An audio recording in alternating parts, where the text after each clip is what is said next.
माँ दुर्गा का रूप अत्यंत कल्याणकारी है।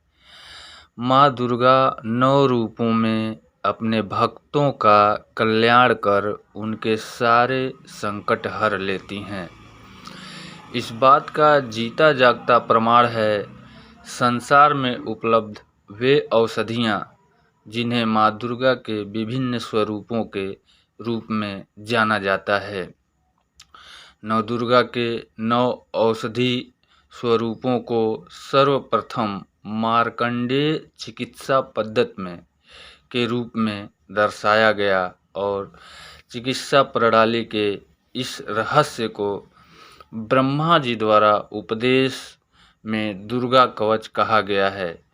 इनके प्रयोग से मनुष्य अकाल मृत्यु से बचकर 100 वर्ष का जीवन स्वास्थ्यपूर्वक जी सकता है। प्रथम शैलपुत्री यानी हरण। नवदुर्गा का प्रथम रूप शैलपुत्री माना गया है। कई प्रकार की समस्याओं में काम आने वाली औषधि हरण हिमावती है। हिमावती मतलब यह पहाड़ों पर उगती है, जो देवी शैलपुत्री का ही एक रूप है। यह आयुर्वेद की प्रधान औषधि है, जो 7 प्रकार की होती है। हरितिका भय को हरने वाली होती है। द्वितीय है ब्रह्मचारिणी यानी ब्राह्मी। ब्राह्मी नवदुर्गा का दूसरा रूप ब्रह्मचारिणी है। यह आयु और स्मरण शक्ति को बढ़ाने वाली, रुधिर विकारों का नाश करने वाली और स्वर को मधुर करने वाली हैं। इसलिए ब्राह्मी को सरस्वती भी कहा जाता है। यह मन एवं मस्तिष्क में शक्ति प्रदान करती हैं और गैस व मूत्र संबंधी रोगों की प्रमुख दवा है।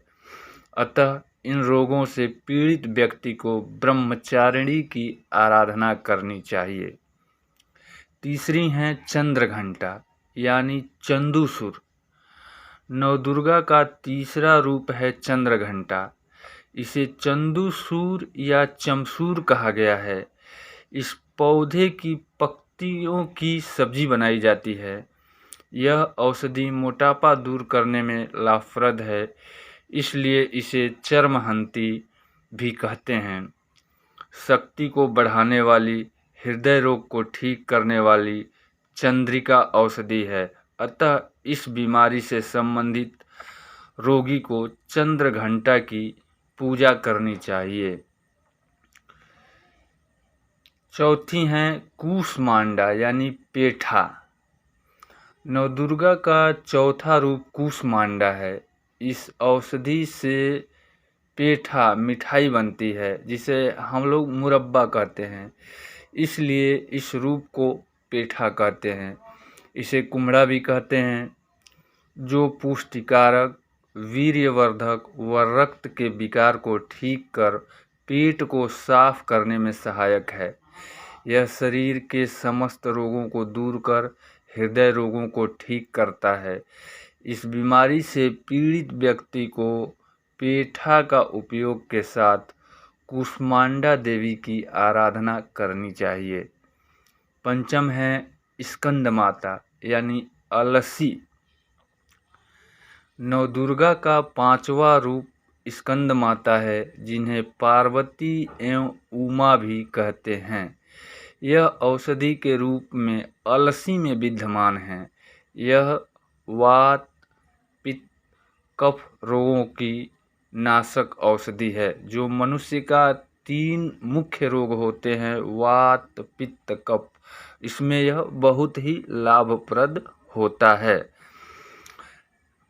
षष्ठम है कात्यायनी यानी मोइया।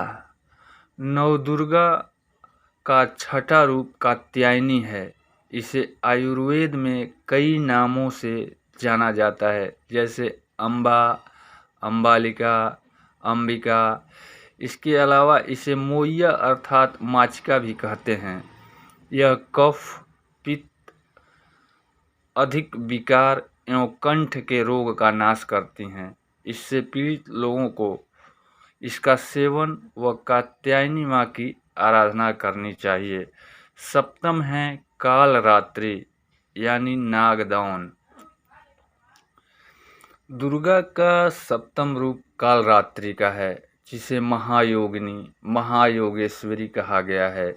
यह नागदौन औषधि के रूप में जानी जाती है।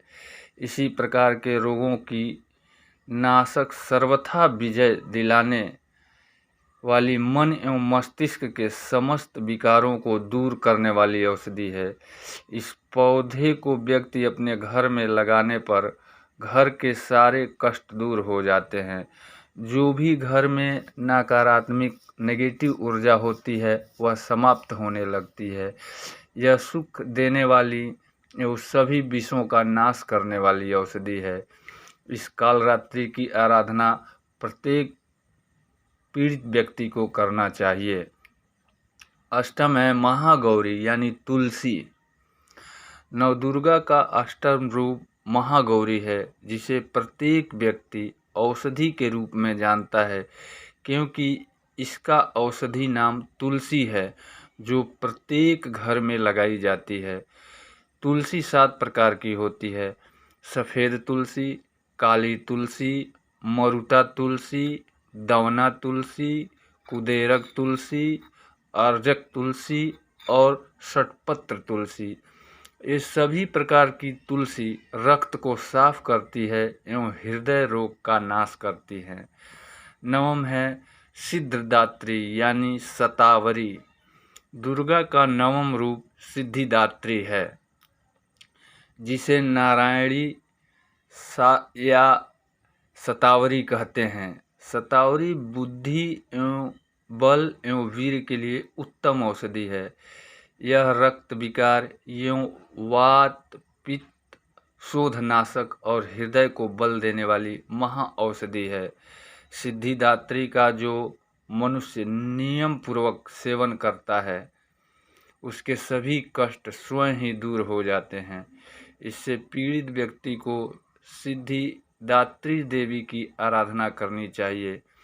इस प्रकार प्रत्येक देवी आयुर्वेद की भाषा में मार्कंडेय पुराण के अनुसार 9 औषधि के रूप में मनुष्य की प्रत्येक बीमारी को ठीक कर रक्त का संचालन उचित एवं साफ कर मनुष्य को स्वस्थ करती हैं। अतः मनुष्य को उनकी आराधना एवं सेवन करना चाहिए। इस प्रकार हमारे नवरात्र महोत्सव में 9 देवियों की पूजा औषधि के रूप में भी की जाती है।